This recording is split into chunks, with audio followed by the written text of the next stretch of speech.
everyone. This is your CACEO President Jamie Lenos with your update for August 2026.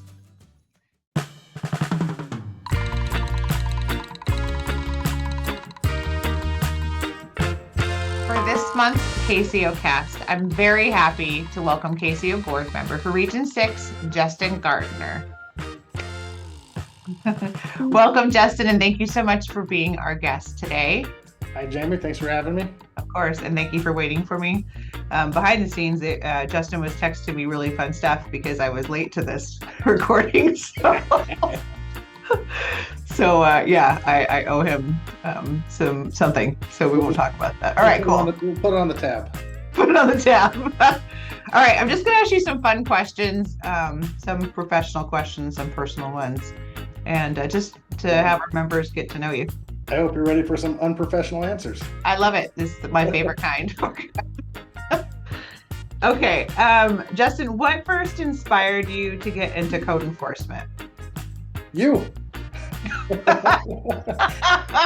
No, really. I was not looking for a career in code enforcement whatsoever. I was fairly happy as a uniformed police officer.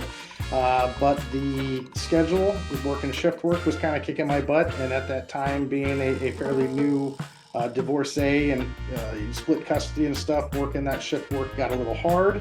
I met some folks in the code world, you being one of them, a couple years ago now, 6 years maybe? Yeah. And it got a little bit of a pressure. Hey, try it, look into it. At first when I didn't even know what code was, I asked, and once it was explained to me, I said, "This sounds awful. It sounds like Diet Cop, all of the same paperwork, none of the fun. Why would I want to do that?" And then just by chance, my county had an opening. I threw my name in the hat, and it has been quite the adventure since. Very cool. I remember that it was, I think it was us hanging out with a group of people, some friends in our pool, and I said, "Hey, you should get involved in code." More specifically that day, it was, "Hey, you should run for the board." That's right, it was. Yeah, it was, "You should run for the board," and I said, "No, that sounds even worse." And 4 margaritas later, I had my application in. That's how things get done. All right, cool. What is one accomplishment or project in your career that you are most proud of? Oh, that's hard. I've had a couple that really, hit close to home, and it was the people interaction with it, or what happened directly with somebody. I've had the honor and opportunity to be directly involved with getting people housed. Most recently, we got a couple veterans in our city housed that were experiencing homelessness. A lot of cool, things that came as not primary duties with code. So there wasn't really any, a singular abatement or a code a car or something that I was like, yeah, but it was some of the other relationships made, or maybe some of the other people that we met along the way that we realized we could help additionally. And that's just through, making contacts, rubbing elbows with folks, kind of like at the code conference or any other kind of training you go to, really getting out there and making friends with folks. So you're like, hey, I don't have the answers, but I know somebody. And that really goes a long way. I think my most recent one, though, is that we developed a brand new job class at my city that didn't exist previously. We recognized that my administrative assistant, Annika, was working well outside of her class with new technologies, including AI, and she was doing a lot of the administration stuff with our report writing system. And so we created a brand new job class and advanced her into that.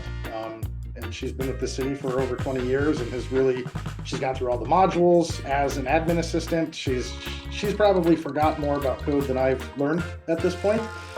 So being able to work with our HR consulting company and work through finance and HR here at the city and develop something brand new from scratch that doesn't exist throughout the industry, and be able to promote her into that position, I think is a real cool feeling.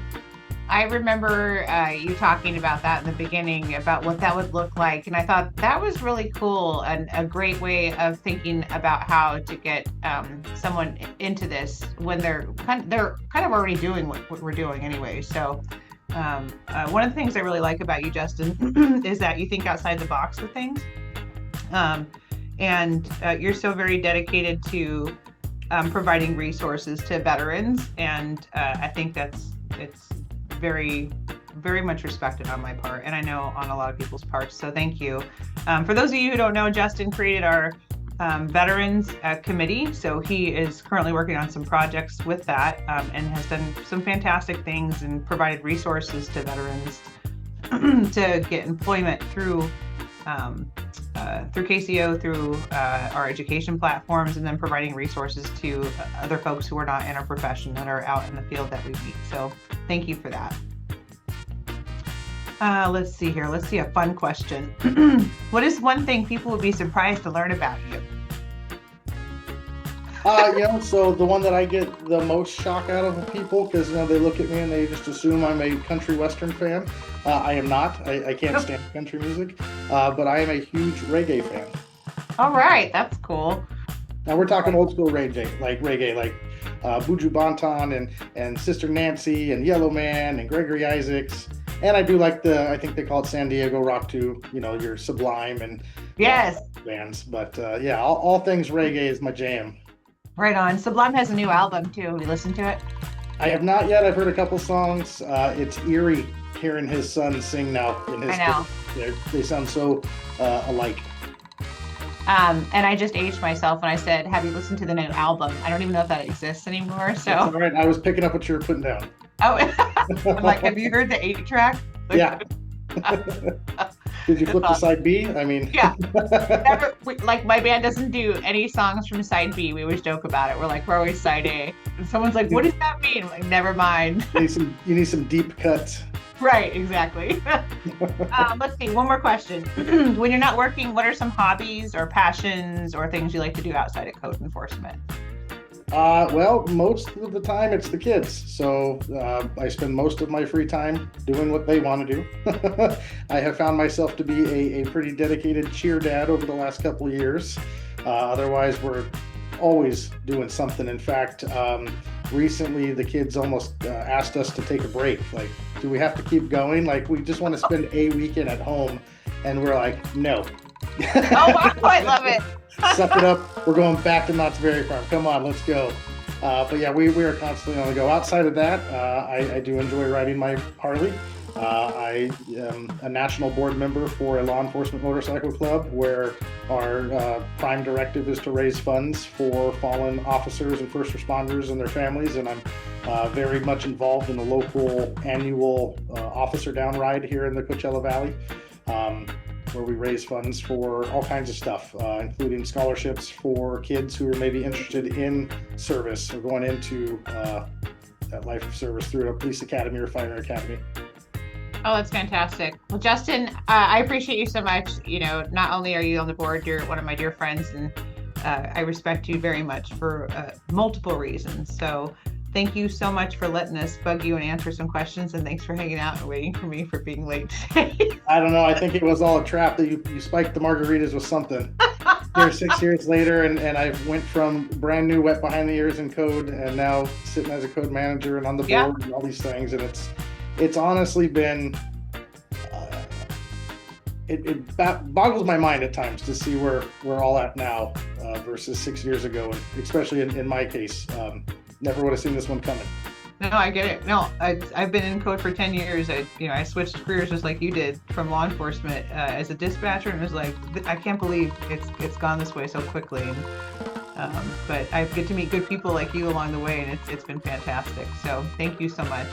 Well, thank you, and I appreciate everything you've done to help me get to where I'm at. So. Oh, of course. So let's keep spreading on to the new ones.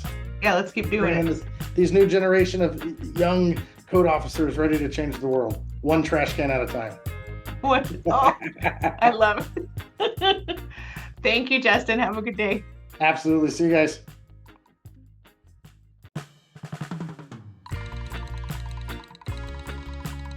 Mark your calendars for September 21st to 24th when the Western States Utility Theft Association's conference is in San Pedro.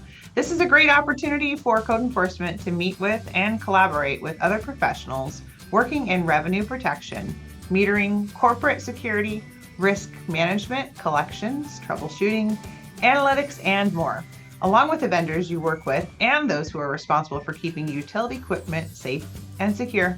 Check out the website here for more details to sign up. California Building Officials is proud to announce 2 upcoming CALBO education weeks that you can take part in.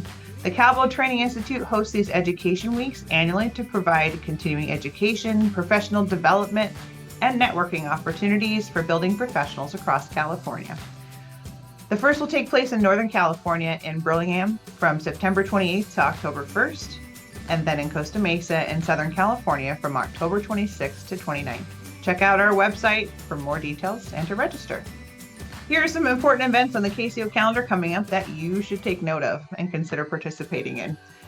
CACEO and the National Stormwater Center's Stormwater for Leaders webinar program on August 5th.